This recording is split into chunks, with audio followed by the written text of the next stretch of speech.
Uşaqlar, bugün Azərbaycan dili ibtidai sinifin stol üstü kitabından danışıq səsləri və hərfləri öyrənirik. Başlayaq. Fonetika, bildiyimiz kimi uşaqlar, fonetika danışıq səslərini öyrənir. Fonetika danışıq səslərini öyrənir. Həmçinin fonetikada öyrənilir. Nələr öyrənilir? Ahəng qanunu, heca, vurğu. Həmçinin fonetikada ahəng qanunu, heca və vurğu da öyrənilir. Danışarkən tələffüz etdiyimiz səslər danışıq səsləri adlanır. Danışarkən tələffüz etdiyimiz səslər danışıq səsləri adlanır. Siz dərslik kitablarında böyük mötərizəyə rast gəlsəniz, onda bilin ki, burada səs hərfdən fərqləndirilib. Burada A hərfdir. Mötərizənin içində A görsək, bu səsdir. Uşaqlar, bu Azərbaycan əlifbasıdır. Biz bilirik ki, əlifbada 32 hərf var, 34 səs var. Qırmızı rənglə göstərilən hərflər isə saitlərdir. Uşaqlar, hərfləri yazırıq və görürük. Hərfləri yazırıq və görürük. Səsləri isə deyirik və eşidirik. Səsləri deyirik və eşidirik. Uşaqlar, bildiyimiz kimi danışıq üzvləri iki yerə ayrılır. Fəal danışıq üzvləri və qeyri-fəal. Fəal və qeyri-fəal. Fəal danışıq üzvləri dil, dodaqlar, səs telləri. Fəal danışıq üzvləri dil, dodaqlar, səs telləri. Qeyri-fəal danışıq üzvləri isə ağciyərlər, nəfəs borusu, qırtlaq, ağız boşluğu, dişlər, burun boşluğu, alt çənə. Uşaqlar, danışıq səslərinin yaranmasında danışıq üzvləri iştirak edir. Danışıq səslərinin yaranmasında danışıq üzvləri iştirak edir. Uşaqlar, saitlər ilə davam edirik.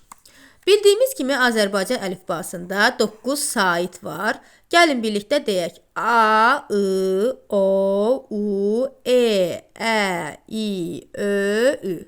Saitlər bir neçə növə ayrılır. Gəlin başlayaq. Qalın saitlər A, I, O, U. Qalın saitlər A, I, O, U. İncə saitlər E, Ə, İ, Ö, Ü. İncə saitlər E, Ə, İ, Ö, Ü. Açıq saitlər A, E, Ə, O, Ö. Açıq saitlər A, E, Ə, O, Ö. Qapalı saitlər I, I, U, Ü. Qapalı I, I, U, Ü. Dodaqların vəziyyətinə görə isə saitlər dodaqlanan və dodaqlanmayan saitlərə bölünür. Dodaqlanan saitlər O, U, Ö, Ü. Gördüyümüz kimi bu saitlər deyəndə dodağımız irəli gəlir. Dodaqlanan saitlər O, U, Ö, Ü. Dodaqlanmayan saitlər A, I, E, Ə, İ. Uşaqlar, saitlər ağız boşluğunda sərbəst və maneəsiz tələffüz olunur. Saitlər ağız boşluğunda sərbəst və maneəsiz tələffüz olunur. Buna görə onlar aydın şəkildə və avazla səslənir. Heca yaradır. Uşaqlar, heca yaradanlar saitlərdir. Yəni, sözdə neçə heca sait varsa, o qədər heca var. Saitlər uzun tələffüz oluna bilir. Vurğu qəbul edir. Uşaqlar, samitlər ilə davam edirik. Samitlər iki yerə ayrılır. Cingiltili samitlər və kar samitlər. Cingiltili samitlər bunlardır. Kar samitlər isə bunlar. Gəlin deyək. Cingiltili samitlər B, C, D, G, V, G, G, J, Z, Y, L, M, N, R. Kar samitlər P, Ç, T, K, F, X, K', Ş, S, X' və belə. Yəni, bəzi gördüyümüz kimi L, M, N, R. Cingiltili samitlərin kar qarşılığı yoxdur. Görürük ki, onların kar qarşılığı yoxdur. Bunlar sonor samitlər adlanır. Deməli, sonor samitlər hansılardır? L, M, N, R. Cingiltili samitləri. H kar samitinin isə cingiltili qarşılığı yoxdur. Gördüyümüz kimi H kar samitinin cingiltili qarşılığı yoxdur. Samitlər haqqında deyə bilərik ki, tələffüz zamanı ağız boşluğunda müxtəlif maneələrə rast gəlir. Küylü bəzən də avazlı olur. Heca əmələ gətirmir. Samitlər heca əmələ gətirmir. Uzun tələffüz olunmur. Vurğu qəbul etmir. Uşaqlar, gəlin saitlərin deyilişi və yazılışına nəzər salaq. Uşaqlar, sözlərin deyiliş formasını yazıda göstərmək üçün düzbucaqlı mötərizədən istifadə olunur. Bəzi sözlərdə saitlər yazıldığı kimi tələffüz olunmur. Məsələn, bəzi sözlərdə o saiti A kimi tələffüz olunur. Məsələn, motor. Motor sözündə birinci sait motor kimi oxunur. Komandir sözündə komandir kimi oxunur. Bəzi sözlərdə iki sait yanaşı yazılır. Belə sözlər qoşa saitli sözlər adlanır. Məsələn, baxın, saat 2A yanbayan işlənib. Mətbə, müəllim 2 sait, müalicə. Eyni cinsli saitlər, baxın, A eyni cinslidir. Burada Ü ilə Ə isə müxtəlif cinsli saitlərdir. Eyni cinsli qoşa saitli sözlərin tələffüzündə iki sait, biri uzun sait kimi tələffüz olunur. Saitdən sonra qoyulan qoşa nöqtə həmin saitin uzun tələffüz olduğunu bildirir. Məsələn, burada inşaat, tələffüzündə inşa 2 nöqtə qoyulur. Yəni, inşaat uzun tələffüz olunur. Təəssüf, yəni burada qoşa nöqtə qoyulubsa, burası uzun tələffüz olunur. Təəssüf və s. Eyni sait qoşalığı sözün ortasında, bəzən də sonunda olur. Dilimizdə qoşa saitlə başlayan söz yoxdur. Eyni cinsli qoşa o saiti ilə yazılan sözlərdə o uzun A kimi tələffüz olunur. Məsələn, koordinasiya, koordinasiya kimi tələffüz olunur. Müxtəlif sait qoşalığı isə sözlərin həm əvvəlində, həm də ortasında, həm sonunda olur. Belə sözlərdə səs artımı, səs düşümü kimi hallar baş verir. Tələffüz zamanı bəzi müxtəlif cinsli qoşa saitli sözlərdə iki sait arasına y samiti əlavə olunur. Yəni, məsəl üçün, radio yazılır, biz ona tələffüz edəndə radio deyirik. Zəif yazılır, biz ona zəif deyirik. Tələffüz zamanı bəzi müxtəlif cinsli qoşa saitli mürəkkəb sözlərdə saitlərdən biri düşür. Məsəl üçün, əmioğlu. Əmioğlun sözünü tələffüz edərkən biz əmoğlu deyirik. Yəni, burada i düşür.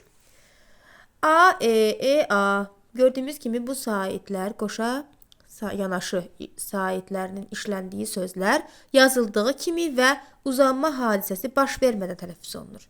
Yəni, yazıldığı kimi tələffüz olunur bunlar. Məsələn, müalicə, müalicə, müavin, müəllim, müəllif, teatr, okean, pauza, fəaliyyət, aeroport, mətbuat və s. İndi isə samitlərin deyilişi və yazılışı haqqında öyrənək. Bəzi samitlər yazıldığı kimi tələffüz olunmur. Sözün sonu b, d, g, c cingiltili samitləri ilə bitən sözlərdə tələffüz zamanı iki fərqli məqam yaranır. Əgər həmin sözdən sonra saitlə başlayan söz və ya şəkilçi gələrsə, yazıldığı kimi tələffüz olunur. Məsələn, kitab, kitabı, kitab oxumaq olduğu kimi tələffüz olunur. Əgər həmin sözdən sonra samitlə başlayan söz və ya şəkilçi gəlirsə, həmin samitlərin kar qarşılığı kimi tələffüz olunur. Məsələn, kitablar. Burada b-dan sonra l samit olduğuna görə kitablar, kitab səhifəsi kimi tələffüz olunur. Yəni, b, p-ya çevrilir tələffüz zamanı.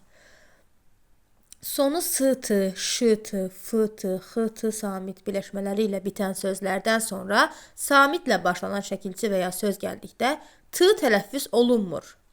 Məsəl üçün, dostluq sözündə dostluq, sərbəstlik, sərbəstlik kimi tələffüz olunur. Qoşa k, p, t ilə yazılan sözlərdə birinci, ikinci kar samit özünün cingiltili qarşılığı kimi. Qoşa q ilə yazılan sözlərdə birinci cingiltili samit özünün kar qarşılığı kimi tələffüz olunur. Qoşa m, s, y ilə yazılan bəzi sözlərdə tələffüz zamanı samitlərdən biri düşür.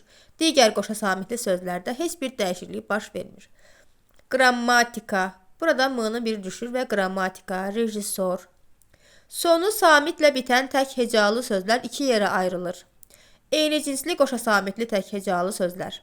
Belə sözlər ərəb mənşəli sözlərdir. Bu cür sözlərə samitlə başlanan şəkilçi artırdıqda son samit düşür. Məsələn, fən, fənlər, haqq, haqsız, sir, sirdaş. Burada samitlərdən biri düşür. Müxtəlif cinsli qoşa samitli tək hecalı sözlərdə samitlərdən biri cingiltili olduqda, bu sözlərdə samitlə başlayan şəkilçi artırdıqda tələffüz zamanı samitlərin arasına qapalı sait artırılır. Elm, məsələn, elm yazılır, elm deyirik. Fəhm yazılır, fəhim deyirik.